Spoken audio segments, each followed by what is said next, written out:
Hello everyone, स्वागत है आप सभी का स्टडी राइज यूट्यूब चैनल पर। तो जैसा कि आप सभी जानते हैं, हमारी यूपी टीजीटी पीजीटी राजनीति शास्त्र की क्लासेस चल रही हैं। ये है प्रैक्टिस सेट नंबर 51। जिसने 50 नहीं देखे हैं तो वो लोग प्लेलिस्ट में जाकर देख सकते हैं। यूपी टीजीटी पीजीटी राजनीति शास्त्र की एक अलग से प्लेलिस्ट बना दी गई है, तो आप वहाँ से जाके चेकआउट कर सकते हैं और अपनी तैयारी भी स्टार्ट कर सकते हैं। और इसके अलावा यूपी पीजीटी समाजशास्त्र की भी क्लासेस चल रही हैं। जो भी बच्चा समाजशास्त्र की तैयारी कर रहा है तो हमारे यूट्यूब चैनल से ज़रूर जुड़े और अपनी तैयारी को एक सही दिशा प्रदान करें। तो चलिए फिर आज की वीडियो स्टार्ट करते हैं। जो आज का जो हमने टॉपिक लिया है, ये लिया है सरकार के प्रकार संस्थात्मक एवं अध्यक्षात्मक। तो ये जो सब टॉपिक है, जो इसका मेन जो टॉपिक है वह है राजनीतिक दर्शन के अंतर्गत ये सभी टॉपिक आ जाते हैं। तो हमने भारतीय एवं पाश्चात्य राजनीतिक सिद्धांत ये कंप्लीट कर लिया था। उसके बाद अधिकार कंप्लीट हो गया था और इसके बाद जो थर्ड सब टॉपिक है ये है सरकार के प्रकार संस्थात्मक एवं अध्यक्षात्मक। ठीक है, तो चलिए फिर आज की वीडियो स्टार्ट करते हैं। और जो लोग चैनल पर पहली बार आए हैं तो चैनल को ज़रूर सब्सक्राइब करें, साथ ही साथ बेल आइकन को भी प्रेस कर लें जिससे कि वीडियो की नोटिफिकेशन आपके पास सबसे पहले पहुंच जाए। तो चलिए फिर आज की वीडियो स्टार्ट करते हैं। तो आज का जो हमारा पहला क्वेश्चन है ये है क्वेश्चन नंबर फर्स्ट। त्रिशंकु संसद का तात्पर्य है। त्रिशंकु संसद का तात्पर्य है। ऑप्शन दिए हैं इसमें, संसद में 2 दलों का बहुमत, संसद में 1 दल का बहुमत, संसद में 3 दलों का बहुमत, या फिर संसद में किसी दल का बहुमत नहीं है। तो इसमें जो देखो सही आंसर है ये क्या हो जाएगा, त्रिशंकु संसद का तात्पर्य क्या होता है। तो इसका तात्पर्य होता है कि संसद में किसी दल का बहुमत नहीं है। ठीक है, संसद में किसी दल का बहुमत नहीं है। तो फर्स्ट का जो राइट आंसर है ये है option number D. Next question क्यों बढ़ते हैं, क्वेश्चन नंबर सेकंड। अल्पतंत्र का लोह नियम सिद्धांत किसने दिया था। मोस्का ने दिया, मिशेल्स ने दिया, परेटो ने दिया, या फिर लासवेल ने दिया है। तो अगर हम अल्पतंत्र का लोह नियम की सिद्धांत की बात करते हैं तो ये सिद्धांत किसने दिया है बताइए। इसमें जो सही आंसर है वह क्या हो जाएगा, तो ये हो जाएगा ऑप्शन नंबर बी, मिशेल्स। ये किसने दिया है अल्पतंत्र का लोह नियम सिद्धांत, तो ये दिया है मिशेल्स ने। तो इसमें जो राइट आंसर है ये है option number B. Next question की ओर बढ़ते हैं, क्वेश्चन नंबर 3। राजनीतिक चिंतन के लिए सामान्यता एक्विनास का कानून विषयक विवेचन संभवतः उसकी महानतम देन है। यह कथन किसका है। क्या बोल रहा है कथन, राजनीतिक चिंतन के लिए सामान्यता एक्विनास का कानून विषयक विवेचन संभवतः उसकी महानतम देन है। यह कथन किसका है। तो ऑप्शन दिए हैं इसमें, डनिंग का है, गैटिल का है, फास्टर का है, या फिर कोकर का है।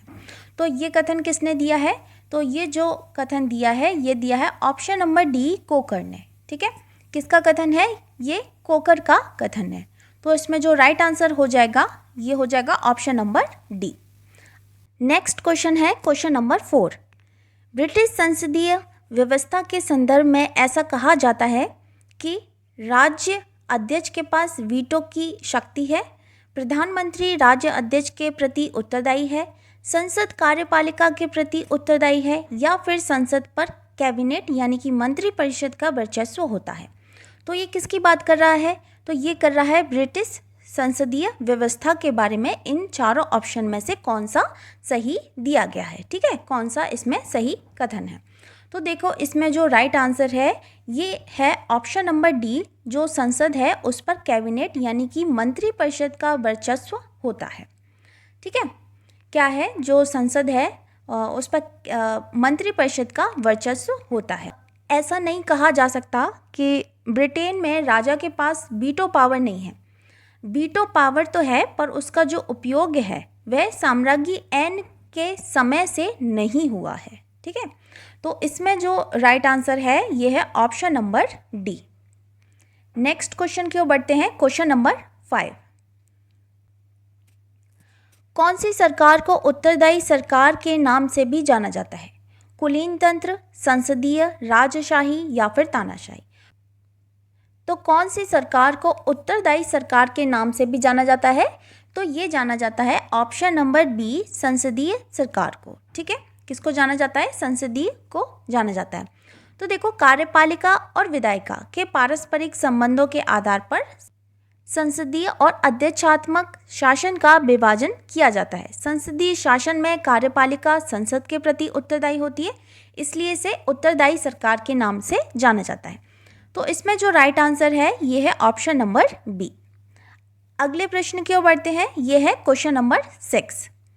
यह कथन किसका है कि संसदीय शासन प्रणाली में मंत्रिमंडलीय उत्तरदायित्व की ओट में नौकरशाही शासन करती है। मंत्रिमंडलीय उत्तरदायित्व की ओट में नौकरशाही शासन करती है। तो ये कथन किसका है? हरमन फाइनर का है, हेरोल्ड लास्की का है, आइवर जेनिंग्स का है या फिर रैमजे म्यूर का है? तो बताइए इसमें सही आंसर क्या हो जाएगा? तो इसमें 6 का जो सही आंसर है ये है option number D, Ramsay Muir. ठीक है, क्या है इसमें सही answer? Option number D, Ramsay Muir. तो इनकी एक पुस्तक है, इनकी प्रसिद्ध पुस्तक है, ये है हाउ ब्रिटेन इज़ गवर्नड। ठीक है, हाउ ब्रिटेन इज़ गवर्नड में इन्होंने नौकरशाही की तुलना किससे की है? फ्रैंकस्टीन दानव से की है, जो अपने सृजनकर्ता को ही खा जाता है। ठीक है, ये इम्पोर्टेंट बुक है किसकी? रैमजे म्यूर की। नाम क्या है? How Britain is governed. तो इसमें जो राइट आंसर है ये है option number D. Next question की ओर बढ़ते हैं, क्वेश्चन नंबर 7। निम्नलिखित में से कौन सी संसदीय नियंत्रण की विधि नहीं है? राष्ट्रपति का अभिभाषण, संसदीय प्रश्न, किसी विषय पर आधे घंटे की बहस या फिर बजट पर चर्चा। तो निम्नलिखित में से कौन सी संसदीय नियंत्रण की विधि इनमें से नहीं है? ठीक है, तो बताइए इसमें जो राइट आंसर है वह क्या हो जाएगा? तो ये है ऑप्शन नंबर ए, राष्ट्रपति का अभिभाषण। राष्ट्रपति का अभिभाषण। तो संसदीय साधारण निर्वाचन के पश्चात तथा प्रत्येक वर्ष सदन का सत्र प्रारंभ होने पर जो राष्ट्रपति हैं वह दोनों सदनों के संवेद सभा के समक्ष अभिभाषण प्रस्तुत करता है। इस अभिभाषण का उद्देश्य सरकार की नीतियों एवं कार्यक्रमों की रूपरेखा प्रस्तुत करना होता है। ठीक है, और तो जो राष्ट्रपति का जो अभिभाषण है वह संसदीय नियंत्रण विधि के अंतर्गत नहीं आता है और ना ही इस अभिभाषण के लिए राष्ट्रपति संसद के प्रति उत्तरदायी है।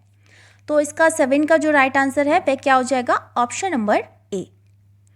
नेक्स्ट है क्वेश्चन नंबर 8। भारत में कानूनी अधिसत्ता इसके अधीन है। तो किसके अधीन है? संसद के अधीन है, उच्चतम न्यायालय है, राष्ट्रपति है या फिर निर्वाचक गण है? तो भारत में जो कानूनी अधिसत्ता है वह किसके अधीन है? तो ये है ऑप्शन नंबर ए, संसद। ठीक है, किसके अधीन है? संसद के अधीन है ना? तो कानूनी संप्रभुता का संबंध उस संस्था से है जिसे अंततः कानून निर्माण का प्राधिकार प्राप्त है। अगर भारत की बात करते हैं, भारत में कानून निर्माण के लिए अंतिम रूप से संसद क्या होता है? उत्तरदायी होता है। अतः कानूनी प्रभुसत्ता इसी के अधीन है। तो इसका 8 का जो राइट आंसर है ये है ऑप्शन नंबर ए। लास्ट में सभी बताना कितने 15 टोटल 15 क्वेश्चन है, इसमें से आपके कितने सही हुए हैं। ठीक है, कमेंट ज़रूर करना। अच्छा, नेक्स्ट क्वेश्चन पर बढ़ते हैं, क्वेश्चन नंबर 9। भारतीय राजनीतिक व्यवस्था का स्वरूप निम्न में से कौन सा है? गणतंत्रीय, संघीय अध्यक्षात्मक, गणतंत्रीय एकात्मक संसदीय, गणतंत्रीय संघीय संसदीय या फिर गणतंत्रीय एकात्मक अध्यक्षात्मक? तो बताइए भारतीय राजनीतिक व्यवस्था का स्वरूप निम्न में से कौन सा है? तो इसमें जो राइट आंसर है ये है ऑप्शन नंबर सी, गणतंत्रीय, संघीय और संसदीय। क्या क्या है? गणतंत्रीय है, संघीय है और संसदीय है। तो इसका जो सही आंसर है 9 का ये हो जाएगा ऑप्शन नंबर सी। अच्छा, नेक्स्ट है क्वेश्चन नंबर 10। अध्यक्षात्मक शासन व्यवस्था के अंतर्गत कार्यपालिका के सदस्य विधायिका के दोनों सदनों से लिए जाते हैं, लोकप्रिय सदन से लिए जाते हैं, किसी भी सदन के सदस्य नहीं होते या फिर मंत्री बनने के पश्चात विधायिका के सदस्य बन जाते हैं। तो अध्यक्षात्मक शासन व्यवस्था के अंतर्गत जो कार्यपालिका है उसके सदस्य क्या है? इसमें से 4 ऑप्शन में से सही आंसर कौन सा हो जाएगा? तो ये हो जाएगा ऑप्शन नंबर सी, किसी भी सदन के सदस्य नहीं होते। ठीक है, अध्यक्षात्मक शासन व्यवस्था के अंतर्गत कार्यपालिका के सदस्य किसी भी सदन के सदस्य नहीं होते। तो इसमें जो सही आंसर है ये क्या है, ऑप्शन नंबर सी। ठीक है ना, सही आंसर क्या है इसमें, ऑप्शन नंबर सी। तो देखो अध्यक्षात्मक शासन व्यवस्था में कार्यपालिका के सदस्य या फिर अध्यक्ष विधानमंडल के अंग नहीं होते हैं। विधानमंडल उसके कार्यकाल में उनको पद से हटा नहीं सकती है। कार्यपालिका भी विधानमंडल को समय से पहले भंग करने का निर्णय नहीं कर सकती। तो इसका राइट आंसर क्या है, ऑप्शन नंबर सी। अगले प्रश्न पर बढ़ते हैं। नेक्स्ट है क्वेश्चन नंबर 11। अध्यक्षात्मक प्रणाली में संसद सरकार पर निर्भर करती है, सरकार संसद से पूर्ण रूप से अलग होती है, सरकार संसद पर निर्भर करती है, या फिर न्यायपालिका स्वतंत्र नहीं होती है। तो क्या है इसमें सही आंसर क्या हो जाएगा, जो अध्यक्षात्मक प्रणाली है उसमें क्या है, सरकार संसद से पूर्ण रूप से अलग होती है। जो सरकार है वह क्या है, संसद से पूर्ण रूप से अलग होती है। तो इसमें राइट आंसर क्या हो जाएगा, ऑप्शन नंबर बी। ठीक है, 11 का राइट आंसर क्या है, ऑप्शन नंबर बी। अगले प्रश्न पर बढ़ते हैं। नेक्स्ट है क्वेश्चन नंबर 12। अध्यक्षात्मक शासन प्रणाली आधारित है एक व्यक्ति में सत्ता केंद्रित करने में, अनेक व्यक्तियों को सत्ता प्रदान करने में, सरकार के 3 अंगों के मध्य सत्ता पृथक्करण में, या फिर केंद्र और राज्यों के बीच सत्ता विभाजित करने में। तो देखो ये यूपी पीजीटी परीक्षा 2021 का प्रश्न है। क्या प्रश्न है, जो अध्यक्षात्मक शासन प्रणाली है वह किस पर आधारित होती है। तो बताइए किस पर आधारित होती है। तो क्वेश्चन नंबर जो 12 का सही आंसर है वह क्या हो जाएगा, सरकार के तीनों अंगों के मध्य सत्ता पृथक्करण में। ठीक है, सरकार के 3 अंगों के मध्य सत्ता पृथक्करण में। तो इसका जो राइट आंसर है ये है option number C. Next question, question number 13। सरकारों का वर्गीकरण संसदीय तथा अध्यक्षात्मक के रूप में किया जाता है। विधायिका तथा कार्यपालिका के बीच संबंधों के आधार पर, राजनीतिज्ञों तथा सिविल सेवकों के बीच संबंधों के आधार पर, लिखित तथा अलिखित संविधानों के आधार पर, या फिर कठोर तथा नमनीय संविधानों के आधार पर। तो जो सरकार का जो वर्गीकरण है वह संसदीय तथा अध्यक्षात्मक के रूप में किया जाता है ना। तो बताइए इन चारों में से कौन सा ऑप्शन सही होगा। तो ये है ऑप्शन नंबर ए, विधायिका तथा कार्यपालिका के बीच संबंधों के आधार पर। ठीक है, विधायिका तथा कार्यपालिका के बीच संबंधों के आधार पर। ये पहले प्रश्न में बताया था, क्या बताया था कि जो कार्यपालिका और विधायिका है उसके पारस्परिक संबंधों के आधार पर संसदीय और अध्यक्षात्मक शासन का विभाजन किया जाता है। ठीक है, क्या है, इस लाइन को फिर से सुन लो दोबारा। कार्यपालिका और विधायिका के पारस्परिक संबंधों के आधार पर संसदीय और अध्यक्षात्मक शासन का विभाजन किया जाता है। तो इसमें जो राइट आंसर है ये क्या हो जाएगा, 13 का हो जाएगा option number A. Next question क्यों बढ़ते हैं, क्वेश्चन नंबर 14। नेक्स्ट है अध्यक्षात्मक शासन प्रणाली की मुख्य विशेषता है। तो क्या है मुख्य विशेषता, कार्यपालिका का अध्यक्ष राष्ट्रपति होता है, राष्ट्रपति अपने मंत्रिपरिषद की नियुक्ति स्वयं करता है, राष्ट्रपति व्यवस्थापिका का विघटन नहीं कर सकता है, या फिर उपयुक्त सभी। तो क्वेश्चन नंबर 14 का सही आंसर क्या है, बताइए। जो अध्यक्षात्मक शासन प्रणाली है उसकी विशेषता क्या क्या है, इन चारों में से क्या क्या है। तो देखो कार्यपालिका का अध्यक्ष राष्ट्रपति होता है, ठीक है, राष्ट्रपति अपने मंत्रिपरिषद की नियुक्ति स्वयं करता है, ठीक है, राष्ट्रपति व्यवस्थापिका का विघटन नहीं कर सकता, ये भी सही है। तो इसमें राइट आंसर क्या है, उपयुक्त सभी।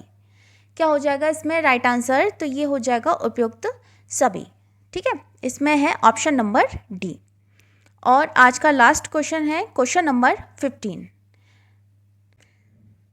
किसने अध्यक्षात्मक प्रणाली पद का सर्वप्रथम प्रयोग किया। ऑप्शन दिए हैं इसमें, अब्राहम लिंकन, मॉन्टेस्क्यू, वाल्टर वेजहॉट, या फिर मेडिसन। तो बताइए इसमें राइट आंसर क्या होगा, किसने अध्यक्षात्मक प्रणाली है उसका सर्वप्रथम प्रयोग किसने किया था? ठीक है, अध्यक्षात्मक प्रणाली पद का सर्वप्रथम प्रयोग किसने किया था? तो बताइए इसमें राइट आंसर क्या होगा? तो देखो इसमें जो सही आंसर है ये है ऑप्शन नंबर सी, वाल्टर वेजहॉर्ट। ठीक है, क्या है? अध्यक्षात्मक प्रणाली पद का जो प्रयोग सर्वप्रथम किया है वह किसने किया है? वाल्टर वेजहॉर्ट ने अपनी प्रसिद्ध पुस्तक द इंग्लिश कॉन्स्टिट्यूशन में किया था। क्या है इनकी पुस्तक का नाम? द इंग्लिश कॉन्स्टिट्यूशन में किया था। तो इसका जो राइट आंसर है 15 का ये हो जाएगा ऑप्शन नंबर सी।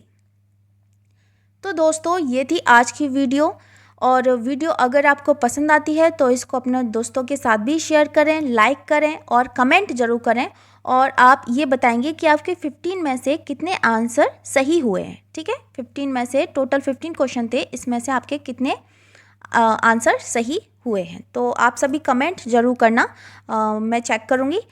तो मिलते हैं फिर नेक्स्ट वीडियो में, तब तक के लिए थैंक यू सो मच।